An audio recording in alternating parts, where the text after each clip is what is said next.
posisikan semua kejadian hidup itu selalu untuk mengevaluasi diri menjadi lebih baik daripada sebelumnya. Itu spirit Quran.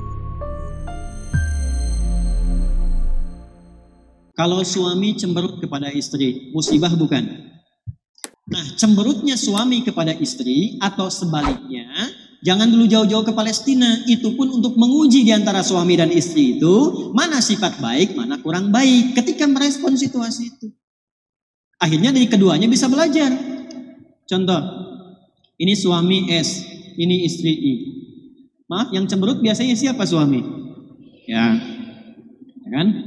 Istri.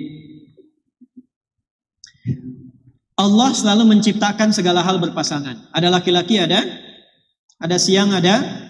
Perhatikan, ada cemberut, ada senyuman. Baik, idealnya begini, idealnya walaupun tidak selalu begitu pada praktiknya. Idealnya adalah kalau ada cemberut lawannya apa? Senyum. Maka dari Al-Quran pelajarannya begini. Ini ada pelajaran di Quran surah ke-91 ayat 7 sampai 10. Bahasa singkatnya begini. Kalau ada yang tidak enak dialami, cepat cari lawannya. Supaya bisa menetralisir. Cemberut lawannya apa? Senyum. Jika ada pasangan cemberut, maka pasangan yang lain senyum. Istri cemberut, suami senyum. Mama, Masya Allah. Pak cemberut ya, kenapa ya? Kayaknya kenal kan? Ini bapak hadiah, bawa gelang 2 kilo ya kan? Selesai masalah. Ini senyum. Suami senyum. Tes. Sama yang 10.000 mama, belum senyum. 20.000 mama, kan? 100.000 mama. Canda. Pelan, lihat baik-baik sini. Tapi kan idealnya tidak selalu begitu. Dan ustadz juga sama. Saya ulang, ustadz juga sama. Saya sering sampaikan kalimat ini, itu sebabnya jarang sekali ada ustadz ceramah bawa istrinya. Yang terjadi tidak seideal yang diharapkan. Cemberut. Kamu kenapa? Emang kenapa? Dan itu nggak terjadi dalam sekejap waktu kan? Kadang sehari kan? Kadang 2 hari kan? Perhatikan baik-baik. Inilah indahnya. Dalam 2 hari itu, bukankah masing-masing pasangan belajar untuk bisa mengendalikan dirinya? Bukankah masing-masing pasangan bisa melihat apa kekurangan dirinya yang tidak menjadikan keduanya bisa bersatu dan bersapa lagi? Hebatnya hari ketiga, bukan hanya masalah cemberut. Kadang-kadang semua persoalan yang runtut ke belakang itu bisa terseleksi, disampaikan dan tuntas selesai di pada hari yang selanjutnya. Kadang-kadang Allah ciptakan cemberut bukan ingin menghadirkan senyuman dalam sekejap, tapi untuk mengevaluasi perasaan yang terpendam sekian lama. Makanya ketika ditanya, kadang-kadang masalah tempo lalu ke bawah lagi kan? Kamu kenapa? Emang kenapa? Emang kenapa? Papa kan seminggu yang lalu aja begini, nah seminggu lalu. Padahal cemberutnya kan barusan. Ya kan?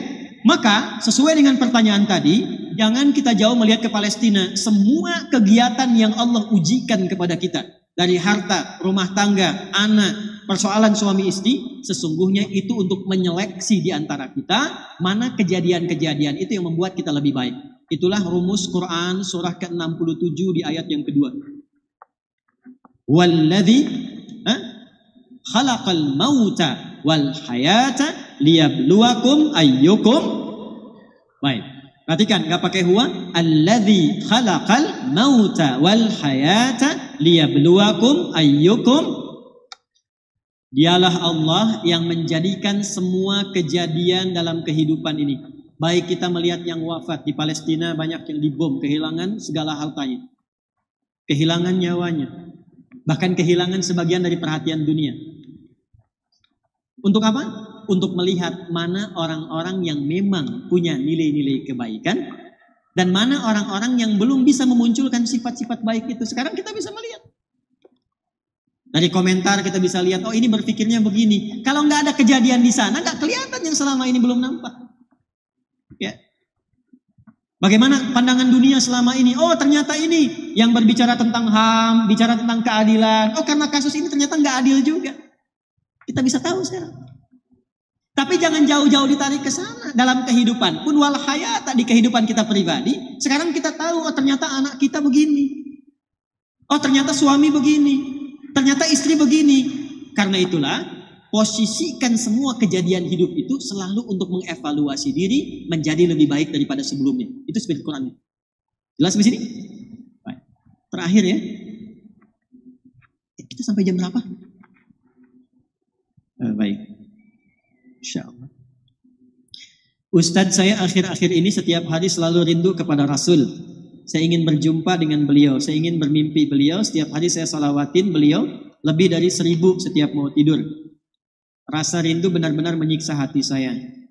Setiap dengar nama beliau, saya pasti menangis.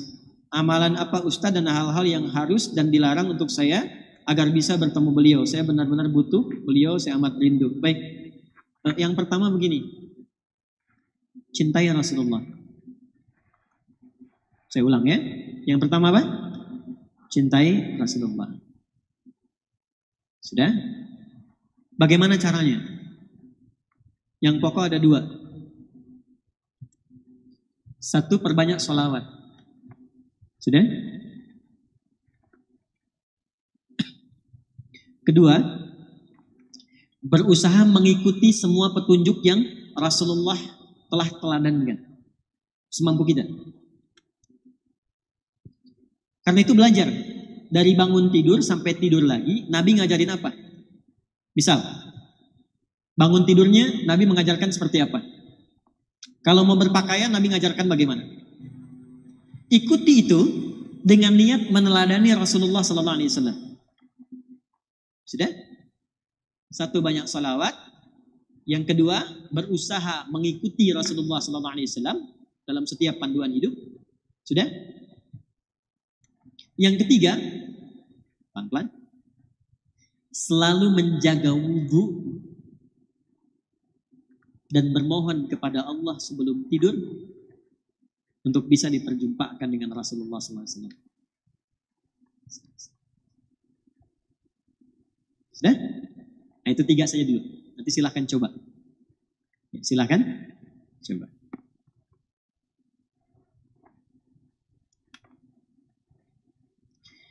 Ustadz, tolong ajarkan saya satu amalan yang dengan itu saya akan mencintai Allah dan tidak akan ada apapun lagi selain Allah dalam hidupku.